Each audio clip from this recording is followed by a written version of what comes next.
we were teen parents. We didn't want to rush into it or just kind of automatically do it, or do it arbitrarily, and that was from the guidance from both of our parents. Like, neither one of them were pushing us to do that and supported us in wanting us to want to make sure that we wanted to actually be with each other, even though we had an unplanned child so early.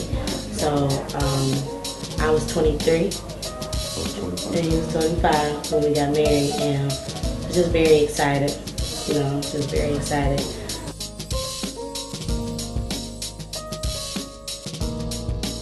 The assumption is people think that if you get married, that marriage is perfect. And even though we know those vows, we can recite probably half of them ourselves. It clearly says through better or worse. It don't say better and kind of, it says worse. You know what I mean? Like the good, the bad, the ugly, sickness, and health.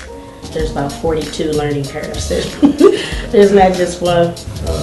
We have books that we read, that we have read, that have helped us even now with arguments or disagreements. We've learned from those books how to, in one book that we read is called The Crazy Cycle, how to get off of that, how to resolve things, and just keeping everything spiritual. That helps out a lot.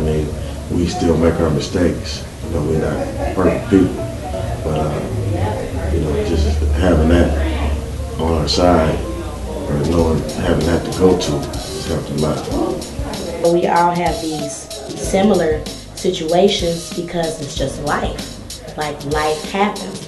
So when you say that you want to be married to someone, you really saying that I want to take that ride with this person, and it's a roller coaster. But you're saying I'd rather ride the roller coaster with you than get on it by myself.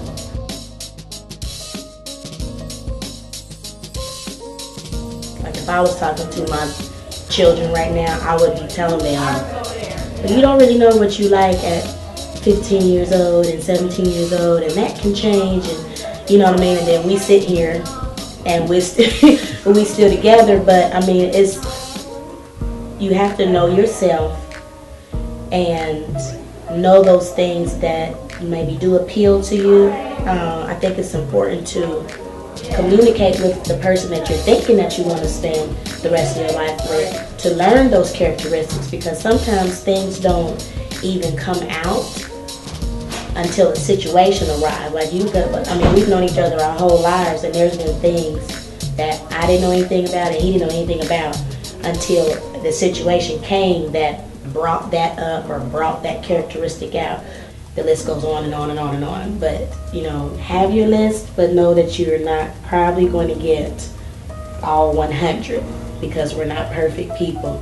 But if you can get the majority of the ones that are most important to you from that person, 9 times out of 10 you guys will have what's needed to kind of have some longevity.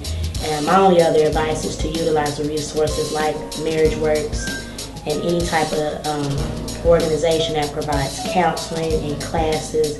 This is like learning how to ride a bike. Once you know how to do it, once you have these tools, they just come back to you. So my advice is to recommend couples, young couples, old couples, newly married, been married for 20 years, to never feel like you're beyond getting help and seeking help.